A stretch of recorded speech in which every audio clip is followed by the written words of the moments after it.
Hi, everybody. Sorry for the technical glitch. Actually, when we got to the office, the computer restarted and had tons of Microsoft updates to do. So thanks, Microsoft.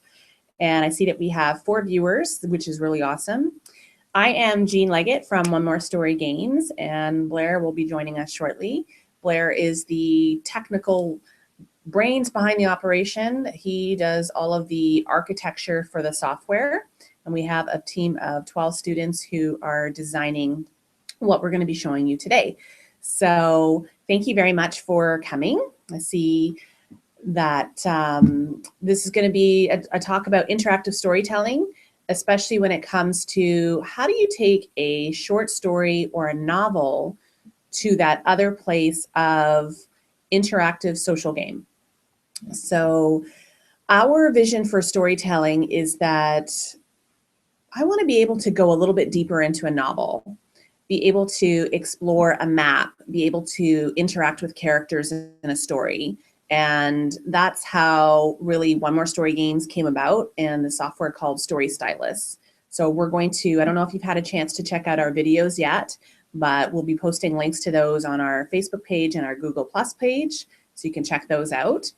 And so Blair's about to join me here, and we're just going to briefly tell you a little bit about us and how we got started, and then we are going to show you the software, the game software, of what it looks like for your reader / player, and also what the software looks like for you as an author. So, hey, Blair. Hello. Blair and I have been... got those installs working now? Yes, everything's working. I love technical glitches. That's like the best, right? No pressure, because I'm one of those control freak people. Yeah. Okay. So Blair and I have actually been together for 19 years. Not that that matters to you folks, but we have been... Thanks, honey. And Blair has actually been in the games industry for over 14 years. He's worked for 2 of the largest games companies in the world, and just really is passionate about storytelling. Take it away, Blair. Take it away. Yeah, I mean, I have a background in computing science. I also have English literature, philosophy, political theory, so a whole bunch of things in there. For me, it's always been about trying to find a way to make computers tell stories, or try to find ways that, I mean, I always was the gamer kind of kid, right? So, you know, the first time I ever saw Ultima 1 play and just thought, wow, the computer can be a DM and actually make games and play games and stuff like that. I think it's been a long odyssey for me just to be able to make that become more and more a reality where you can play your books. Yeah, so we are a scruffy little startup. We're based in Barrie, Ontario, and we've been at this Canada, yes. And you know, we've really been working hard for the last 15 months in this specific office. Blair's been working on the project for a couple of years now. And so what we're showing you is actually what's called a beta. So we haven't worked out all of the bugs, but essentially the writing software called StoryStylus is available for people to use in a couple of weeks, and it's going to be open to the public in mid to late April. So for those of you who are looking to be early adopters, we're opening our, you know, we're going to do a Kickstarter pretty soon, and then there are going to be people who are going to be able to get in as early adopters. And okay, so should we go ahead and... Yeah, the one question I have is, I don't see anybody. We have viewers. We have viewers, but yes. We don't necessarily have chatters per se. Does anybody want to say hi in the little chat window so we don't feel so lonely? Is that because you guys can always ask questions during and stop us? And I don't know. Maybe I didn't enable that somehow. Oops. You know what? For a technology company, we have a couple of things to learn. Hey, it's our first one, guys. Give us a break. All right. So I'm going to do a screen share, and I am going to. Well, why don't Blair talk for a minute, and I'll get this all set up. Why don't Blair talk? Oh boy. Yes, it is. How's that time change working for you guys? Yeah. So some of the stuff, just to talk about the concept. I mean, for you, when you're a writer and you go in and create a story, the big thing I always say is you have to figure out what are the nouns of your story? What are the entities that make that story click? So something like, who are the characters in your story? Where are the locations where it gets set? do you have any props or items that your players or readers are going to manipulate? So it's all of the things that sort of go into any writer would have to do when they're telling their story or drafting or storyboarding their story. So this is the StoryStylus tool greatly supports that process that you go through as a writer. And so as we get into that creative side of things, you'll be able to get a better sense of just how a writer would approach turning their story into a game. And we think it's pretty consistent with how you think when you're laying out your stories and making notes and stuff like that. So and it's very customizable too, just in terms of the graphics that you upload graphics of your characters, your locations, your maps. We'll get into that. Yeah, okay. But you want to play a game? Let's play a game. Yes. So I'm about to screen share with you what is considered our marketplace or the store. And what I want you to keep in beta. So I want to keep you in mind that the art style and everything that you're going to see, that's a work in progress. The art is actually the least difficult thing to polish up to make something beautiful. It's the engine that has really the focus of the work. The artists, as we all know, and the writers and editors, they're the things that make things amazing. So I'm just going to share with you. And this is our store. And so we have actually 2 stories, and the third one's going to be coming out later this week. So we have Mulcaster Murder, which is a little murder that was set in Barrie. And we have something called APOC, Get in the Ring. And what's really cool, we've been working hand in hand with a couple of authors as early helpers in our system. And APOC was written by a police officer here in Barrie. Mike Walton. Mike Walton. Thanks, Mike, for writing our story. And Mike has actually written a full-length novel, and this particular story is the beginning of his prequel. So he went out and he had all of the photographs taken. He took photos of his friends in various outfits and made them, the police chief or the mayor. There's even a funny story about a midnight photo shoot in the back alley. Save that for another webcast. Yeah. Okay. All right, then. So Mulcaster Murder, I'm just going to go in there. And as you can see, we have information about who the author is. That's actually going to lead you to like an author brag page where it lists your website, your social media, and more details of your stories, and eventually a rating system. So not unlike what Amazon has in terms of communicating to your audience who you are. So we're going to go through and play the case. I'm going to click on New Game. And as you can see, we actually have sleuths. Now, if you're playing a game where your character, it's a first-person experience, so for example, the other story that's coming out this week by Blue Moon Press, the main character, Blue Moon Publishing, the main character's name is Cleo Nolan. So the only choice you would have for a sleuth would be Cleo.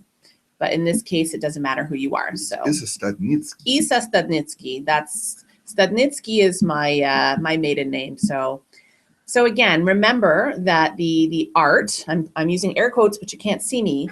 The art is something that is in progress. But what we want to show you today is the functionality. So just like when you're reading a book and you see the prologue, this is essentially the prologue to what's happening in the story. So this is your briefing screen. And here are all the starting bits of information about the story. So if I click on Detective Jacobs, you get a photo of a character or an illustration, depending on what the author has included, and maybe a little blurb. As you go through the story, the known clues associated or known entities, bits of information become listed here. So you can always go back and revisit. And one of the cool things about what Blair has done is there's something called a person relations. So if I click on Shiv, that's the name of a police officer, I can see the context for their relationship over here. And this is us. So really it should say I'm a rookie and he can barely tolerate us. So as you go through a story and more people are known to you, these start to actually fill out and populate. With the Game of Thrones series, that would be really helpful. So I am going to, so here's a map of Barrie. And briefly, I'm just going to touch on, you could use a Google map, and there's a way for you to put an attribution that says it's from Google Maps. That's actually Creative Commons, or what is it, Blair? What do you call it? Fair use. Fair use, thank you. But you could also have an illustration or a large picture of a city, and you could put a photo of a city. So it is whatever you want it to be. The red thumbtacks means there's somebody that we can talk to. Oh, let's go back to the briefing just for a second. So here is the information, and I'm sure you can see there's colored things. That's actually more information. So if I double click on that, that comes up again. And there's the construction site. So in this particular story, a homeless man has been found, and we're not quite sure what is going on. We've had a conversation with Detective Jacobs, and he suggests that we go and talk to the construction crew. So, but before we do that, I'm just going to exit, and we're going to talk to Detective Jacobs. So you haven't actually talked to Detective Jacobs? No, we haven't talked to him. Okay. Okay. You lied. I lied, yes. Okay, so we're going to talk to him, and this is where we as players actually get to interact with the characters in the story. This can be a very linear conversation in that Jacobs has his statements, and then we have like one response. So, you know, it's a back and forth, or you can have multiple questions or things that you're stating to them. So we're asking him, what did the bus driver say? He replies something about somebody fleeing the scene. So we say, you know what, I think it feels a little bit off. So I'm going to really zip right through this. And basically, we have just told him we're going to check across the street. So I don't know if you can see the little notifications popping up here. So as you learn things in your story, that becomes information that you can Yes. follow up on later. They show up in the clues. So now go to Jacobs again. Okay, so if I go to Jacobs again, what happens if I go to Jacobs again? Go to Oh, okay. Notepad. Notepad, yes. Oh, yeah, people is good. People. Jacobs. Jacobs, yeah. Now we see that he has a clue associated with him that he was part of. So the first time we looked at him, there were no clues. Whereas now we're starting to learn more about how he might be related to the case. Useful for suspects, but Detective Jacobs is our buddy in this time. Yes, yes. All right, so this is the fine, beautiful Downtown Barrie. Downtown Barrie. So I happen to know that this is where the construction site is. So again, there's your photo of your location, and then here's your blurb. And we are going to yeah, we're going to go talk to Earl. Now, one of the cool things, I think it's pretty cool, is we have a system in here called rapport. So when you meet somebody and you say, hey, how's it going? Versus, hey, how's it going? Tell me what I want to know. Tell me what I want to know. You're much better good cop than I am. Oh, yeah? Okay, that's good to know, honey. And so I happen to know, and I want to show you this for the specific reason. If I click on, is there something here that you don't want me to see? That Earl, all of a sudden, likes me a lot less, and oh, his picture disappeared. I love little glitches like that. I know. What happened? What'd you do? Enhancements. Oh, you yeah. Hit him. I hit him. Yes. So again, we can go in through and have a conversation with him. He does not like me. He says, you're going to need a warrant before I'll turn anything over to you. And all right, so we're leaving. He is very brusque. Way to go. Okay, so he has now stonewalled me. That's very nice. So I'm just going to exit out of that. Now, I know I'm supposed to go to the Barrie bus terminal. You can actually go through and explore all of these different other locations. See that we have internet just right now? Just yeah. a second. Do we have internet? Yeah, we seem to be okay. Hi. Nobody's chatting yet, but that's all right. Okay, so I'm going back. Okay, there we go. We got the images are coming back. So okay, yeah, we had some technical difficulties yesterday, which was super charming. All right, so there's a young man. He looks like the person fleeing the scene. So we're actually going to chat with him. So remember before there was like the large one? Sometimes they'll be small. So you can just click on the little talk icon and we can scroll through this conversation.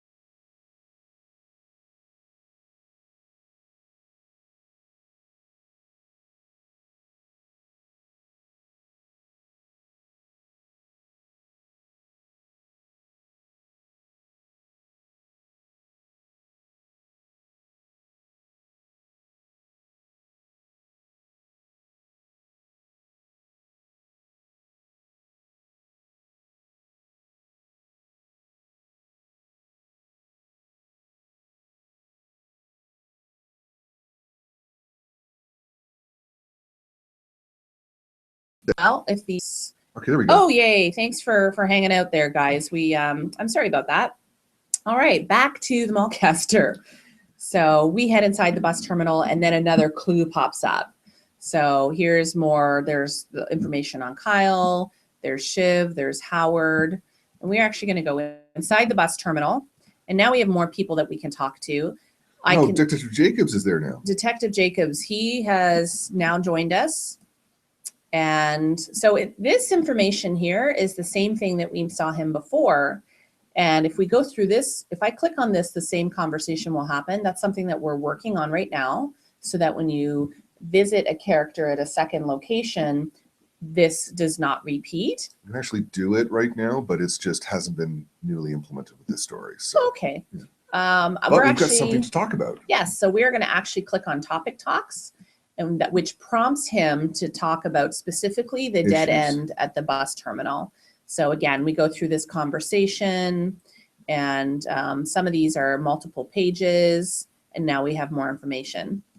So anyways, we're going to let you go through and explore Mallcaster Murder. It's our free demo story that's on onemorestorygames.com. Please let us know what you think on our absolutely. webpage, forums, and stuff like that. We appreciate your honest feedback, and we have some glitches that we're working on. And currently we are working on getting things translated into multiple languages. Mm-hmm. So you can write stories in multiple languages. Or have people translate your stories into multiple languages. So. Yes. Mm-hmm. So I'm going to stop screen sharing for a moment, and Blair can say hi. Hello. And while I load up StoryStylus. Oh, we're going to load up StoryStylus. We're going to load up StoryStylus. Go for it, Blair. All right. Wow. This is great. Say goodnight, Gracie. So we're, I mean, like I said, we played through that story pretty quickly, but you get a good sense of just the kind of interactivity that you can have, exploring locations, talking to people, figuring out how people are connected. And this is all driven by your input, your stories, your ideas. I mean, one of the things we didn't show in there was any kind of item manipulation, or in some cases you actually have to go inside buildings or go to a crime scene to actually search clue by clue to find out what's oh, I can quickly go there. So let's go back to, is it this one? What do you, I don't know what you're looking I wanted do. To show them, share. That's whoa, stop. That was like really you clicked cool. the wrong one there. We suddenly went Inception on them. That was a little bit too much. Okay, so maybe we won't do that. I'm just going to show you StoryStylus. But before I do that, yes. So if you go into Mallcaster Murder and you check out the different navigation buttons that we have, one is for your sleuth, one is for clues. We didn't show them the timeline thing, so we can conceivably go back and show you. So you know how when you're in you're watching a crime show and they have a timeline. So the body was found at this time, and then the ME shows up and the ME says, well, there was about like a 4-hour window for which that person was murdered. And then by the time you get to the end of the show, they say, I can put it down to 15 minutes. We actually have a system in place in StoryStylus that allows you to have a broad timeline and then a very specific one. And you can also program in your alibis. Something could start very vague, like with a wide range for when it could have happened. And then little by little, it starts to get more precise as you start to narrow down. So some mysteries aren't necessarily who done it, but how done it, or what was the timeline that of events that allowed that to happen. So now, for those of you who are watching, which is really awesome, understand that it's not just mysteries that we're focused on. This is optimal for adventure stories and mysteries specifically. However, you know, science fiction, thrillers, even fantasy, romance and fantasy, like it opens it up. It's completely possible to do a lot of different things with this. For example, Blair and I are huge fans of like Tex Murphy and the Gabriel Knight series, where you can take an item from one location, take an item from another location, combine them, and all of a sudden we have a MacGyver moment, and we're able to unlock the next clue or the next event. Is MacGyver as pervasive an adjective these days as I don't know. We're gonna have You're to. talking about a sitcom from like the 90s. That is not a sitcom. That is not that. That's Well, it has don't disrespect MacGyver. Oh. Okay, so we're gonna go to StoryStylus. All right, share. Make it bigger? Okay, I will make it bigger. There you go. Okay, so this is, I actually have administrative access into StoryStylus, which is why you can see all of these. Some of them are fake, some of them are testing, but I'm highlighted on Mulcaster Murder. By the way, almost everything in StoryStylus is draggable. So you see this is giving us the overview of the picture. We're working on translations. So if I double click on that, that's going to take me into Edit. To the edit mode. So if I go to the case info, and just to be absolutely clear, we are doing step-by-step introduction videos on every single tab here. That way you can always go back and revisit. We just wanted to give you the highlight, the overview. And the other thing is too, you also have a help system, so you can always bring up and show information about what's going on that screen, what's how to sort of make things work. So just little stuff to sort of include as guides. If we had questions today, obviously we would address them and focus in on that as a web tutorial as it does. I'm just going back to the Google Hangouts. I don't see anybody with questions yet. I'm sorry. No, because there is another button over there for. Okay. Well, we'll figure it out. Well, we'll figure it out. Sorry, folks. We're new at this too. So remember the briefing screen. Here is the briefing screen. And these are actually all of the entities in the game. And these are the introductory clues. Stuff you get to figure out with the beginning. Yeah. So I'm going just bringing your attention to the top here. This is the title of the story. It is set in a specific city in a specific time frame. Right now we are in modern time frame. However, as we move forward, we're going to have, stuff that's in the ancient time. Victorian mysteries. Hey, governor.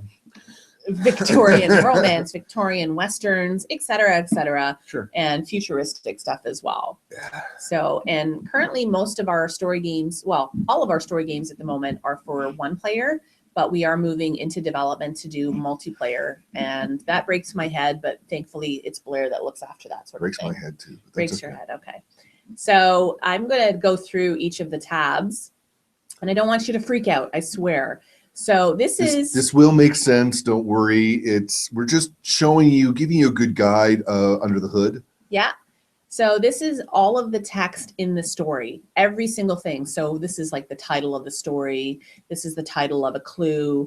The reason why we have this is it makes it really easy for you to be able to see everything, that if you want to make changes, you can quickly come in here, do a search. Maybe you don't like the name. I don't know, Melissa. Shiv. Maybe you don't like the name Shiv. So you click on that there. So I can click on that. Yep. Click on this. Contains. And then click up on the text up there and then type in Shiv. Shiv. Okay. There you go. So that's every bit of text that includes that character's name. Oh, see, I never knew that her name was Siobhan. Hey. Oh, I learned something new. Thanks, guys. All right. All right. So that's one way that you can work through and make changes to your story. Also, this comes in really handy if you do work with a translator or with somebody else as a collaborator in your story. You can do searches for when text has been edited, and you can translate in parallel with your translator. Clues, these are the things that pop up in between. You're giving away the story. Oh no, don't look. Okay, I'm gonna move on now. All right. So graphics is essentially a drag and drop system, and it's all of the graphics that go into that story. So there's Shiv. What you do is you upload a graphic file, a JPEG, PNG, and then you categorize it as how you're going to use it in the game. So is it a person? Is it a location? Is it an item? All of that notion between. You gonna change them?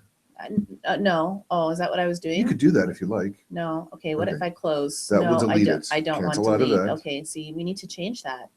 At least we can. So you can click there. Minimize. Okay. There you go. That's very frightening. Yeah. Okay. So we're gonna move on to chapters. Chapters is under development. It mostly, no, it works. It mostly works, yeah. It mostly works? Yeah. Okay. So we have a story coming out next week, the Nolan convention murder. Yes, and it does have chapters. Yep. So, yes, that But does what's work. great about that is that you could interactively, you could have it flow. You could be a linear story where it goes chapter 1 to chapter 2, 3, so on. But maybe you do something in chapter 1 so that the next chapter after that is, you know, it might be a bad version. Like you might have a branch, it could go to a good next chapter or a bad next chapter. The whole story could flow based on what you do from chapter to chapter. So it presents a lot of possibilities that you normally wouldn't be able to do with a straight linear story. I sometimes when I'm describing this, I talk to people and I say it's a very sophisticated choose your own adventure system with a lot more bells and whistles. So a few more, yeah. Well, no, a lot more. A lot more. Give yourself some credit, dear. All right, there we go. Okay, so we are now in the people section, and I'm going to just click on Jacobs. And as you can see, so here's his name. This is where we would put in his name. And I'm just going to, and this is his description. And you can see we've already uploaded his photo. So we're just saying, hey, grab the photo. This is the one that I want to use. And you need to think about, okay, so what location in the story does my character start out in? So you'll remember he starts off at the county courthouse. This is where we talk to him. And then as a result of having that conversation, once we leave, he actually moves to the bus station. That is triggered once we've talked to the potential suspect. So there's an element of scripting that says, if interview suspect, then move Detective Jacobs. Is that kind of how it works, Blair? Yeah. Okay. So I'm just going to move this over. And show conversation. Yeah, the conversation kind of breaks my brain. So sometimes in traditional stories, the conversation it's very linear. There's not a lot of opportunity for moving things around. But if I move this, you can actually see that conversation that we had with Jacobs gets like huge. So if I highlight over this, Jacob watches you, doesn't say anything. And if I click on this, this is the choice that we had actually made. Does it highlight, Blair? Yeah, it is. It's actually, if you look at it, it's selected right there. Okay. Can we maybe zoom in a little bit? Sure. So, okay, maybe not. No, go to 70. Go to 75. Go to 75%? Yeah. So okay. So hover over there and click. You see that? Can you guys see that? Well, we're just going to assume that you can. But this is the beginning of the conversation, and it's purple because that's current. That's where we are. You can see in your menu on the side there. And then it shows up here. But if I were to click on this conversation node, this shows me that these are all the different bits of conversation that lead to where I currently am. And the green means these are all bits of conversation that could result from following this. Now this is an end trunk of the conversation. And so you can see that everything leads to that, more or less, except for the one choice at the very end, which is not connected to it. Yeah. So please don't. But go back to the home. Click the home to go back to the start of the conversation. Oops. This little button? Yep. So you can actually play through as you're writing it. So click on the pass button. What did the bus driver had to say? Click on that. Double click. So now that shows what that response was. So you can actually play through and, mock up your conversation. So go to, what do you think? Double click. Okay. And so this text is changing. So it's really helpful when you're writing something like this to sketch it out, maybe using like a mind mapping software or a big or even start with it as linear to begin with and then add branches off from there. So we're going to be building a tutorial, like we said, so that you're not getting overwhelmed. But one of the cool things I think is we've actually put in requirements. So for example, in order to say, I don't think if this is suicide, you might have to have a so how does that work, Blair? Drop down. Yeah. Double click. Again. There you go. So maybe I have to have an attribute of empathy. So you can actually put conditionals on, like for example, if I have a rapport of -5, You can't ask that question. I can't ask that question. Maybe you have to earn somebody's trust first, and then then you can ask them the tough questions. Yeah. So we won't go too much into detail. Could also go the other way too, though. You could have it that somebody gets rattled, like you play the tough cop on them. So only when you have a negative rapport could you ask a certain question. How very interesting. Well, there you go. This is our topics grid, and that essentially means you can set up, these are all the characters in the game up at the top. Here you go.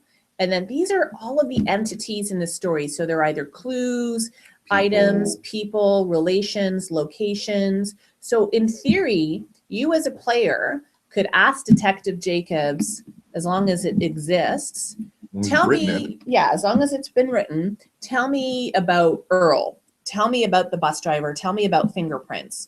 Well, if that existed, then Detective Jacobs would say, well, fingerprints get processed at the office. Right. Kind of thing. But anything you create in your game is something that a character can comment on in conversation. And from a game design standpoint, that's incredibly powerful. This is, and you can see, you can sort by, by the name, the type. You can filter that out just like any of our other grids, or you can sort to see what are the topics that Detective Jacobs will talk about. So you can see when you're missing something, and you want to put in a little more dialogue about that.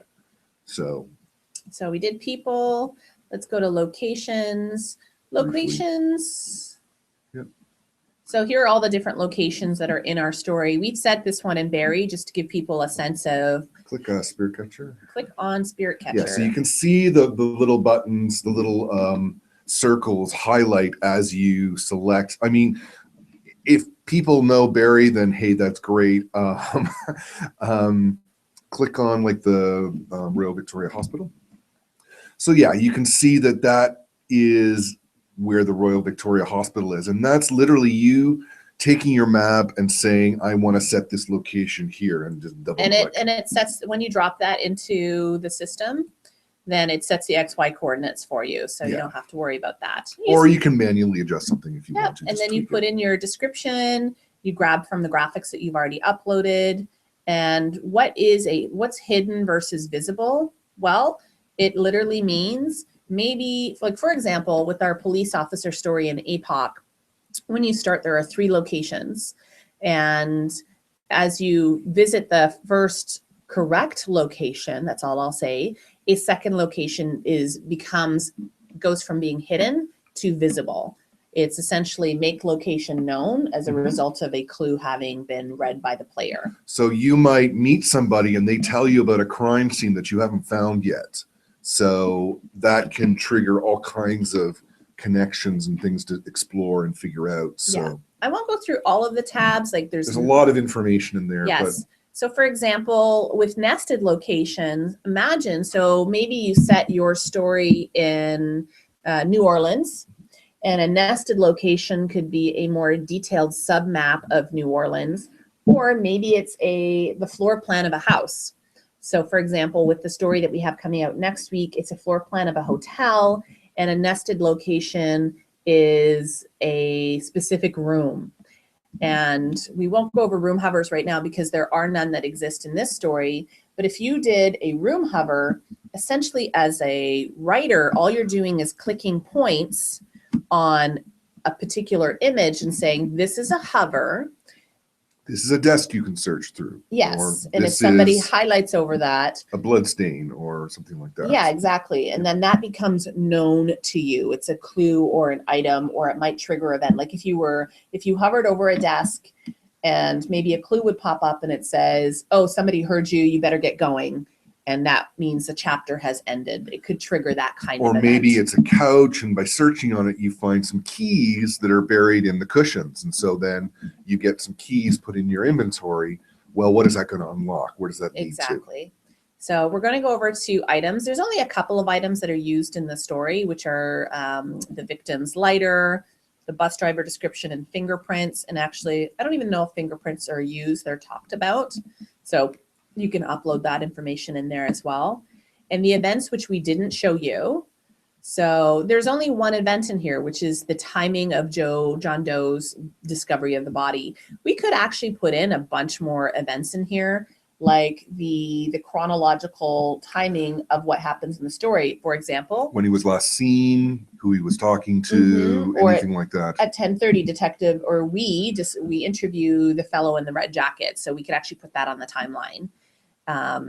So this is not exactly the best example to show you, but if you go and play some of our other stories, you'll be able to see the timeline in stronger. So solutions, we didn't talk about that. You can actually quiz people at the end of a chapter. It's up to you guys, but you can quiz people at the end of the chapter to see, hey, were they paying attention?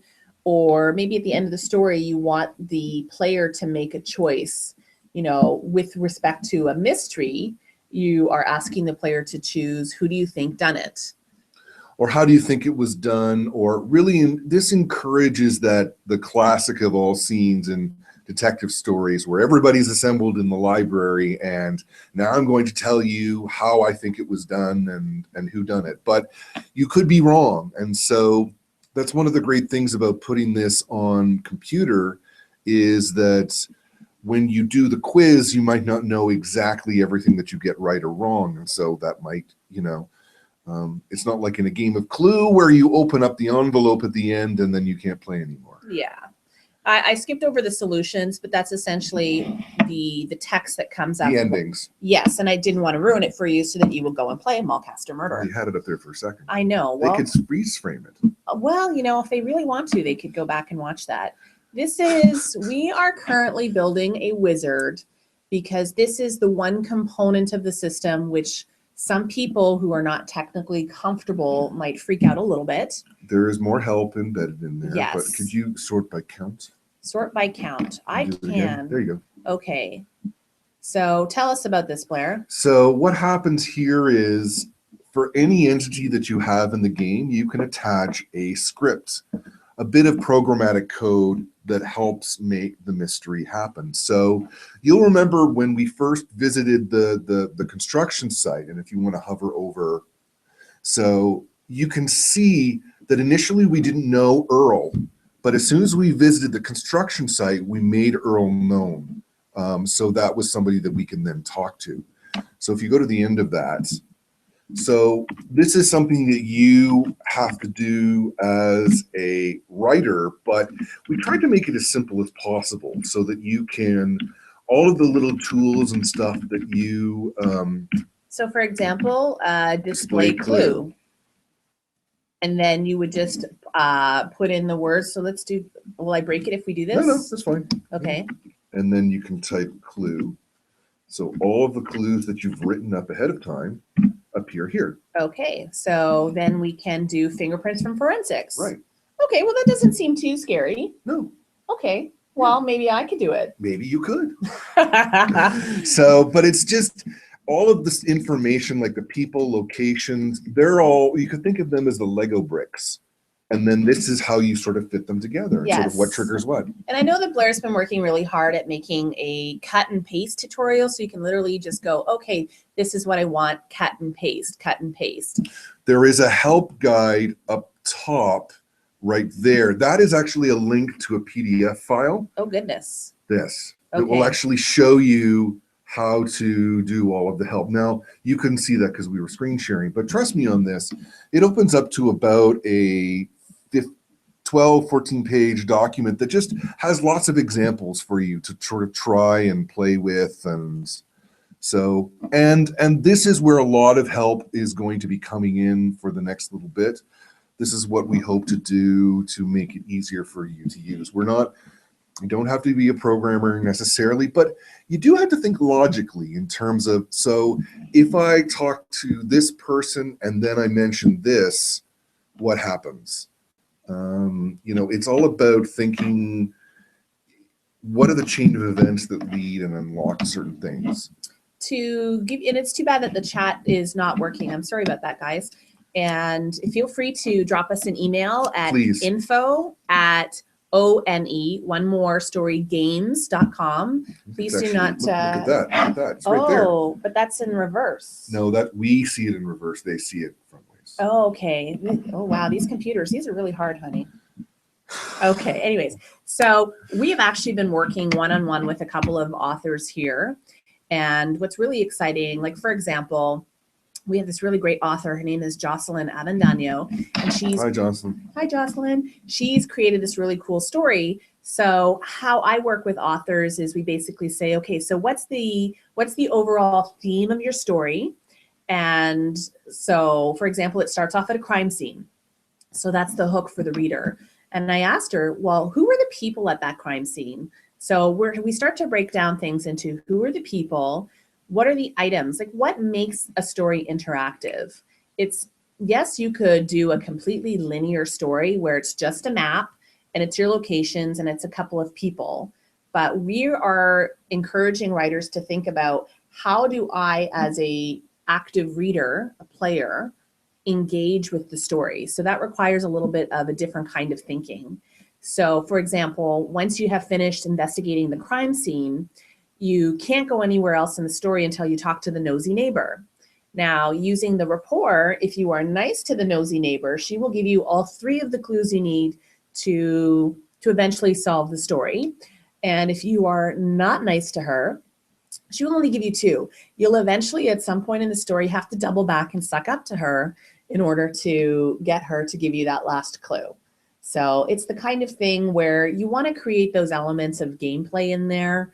So anything you want to add, Blair? I think that's pretty good. You spoiled that mystery now, but that's... No, I haven't. Oh, there's lots more to it. That's there's lots more. Right. I haven't said anything about who done it or why.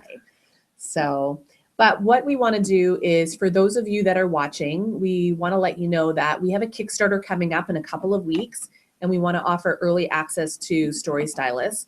At the end of the day, why we built this is because we want authors to get paid. We want authors to get royalties from publishing story games with us. We actually have developed it not only for the web, but we are just in the process of also publishing it for tablets. So imagine somebody being able to play your story right on a tablet, and it doesn't require any additional programming from you or a large team. We've had people say, hey, you know what? I like your photographs. So you can use Creative Commons photographs, and there's a little way for you to put your attribution as to who took the photo, or that's going to be... We're working on it. We're working on it. You can work with an illustrator. You can, there are a lot of different things that you can do. Everybody's got one of these days. You can just jump around in your neighborhood, take pictures, and then, you know, you're ready to go. Cast your friends or your family as the suspects to... So we hope that you have enjoyed what you've seen, and if you would like to send us an email, we will happily send you keys to play the story called APOC Get in the Ring, so that you have... who was in the story, who was... Well, if they're watching it and they've stayed until this point, if they send us an email... So for the next 10 minutes... If you send us an email at info@onemorestorygames.com, we will get your account set up for you, and we will give you 2 story keys so that you can go and play APOC. APOCs. That's about 2 hours. That's good value there for what you're going to be able to get to explore. And you get a little sense of how the mechanics work. So thank you very much for watching our very first... We will get better at this, folks. Thank you so much. Yes, we won't have any hiccups. We try. Yes. All right. So thank you very much, guys. And if you have any questions, you can also drop us a line on Google+, on Facebook. So it's facebook.com/ Twitter. onemorestorygames.com. On Twitter, it's one more story games. One more story games. One more story. I don't think it would fit for one more story games. Yeah. Anyways, you can find us on Twitter. Thanks very much and have a great day. Bye now. Bye.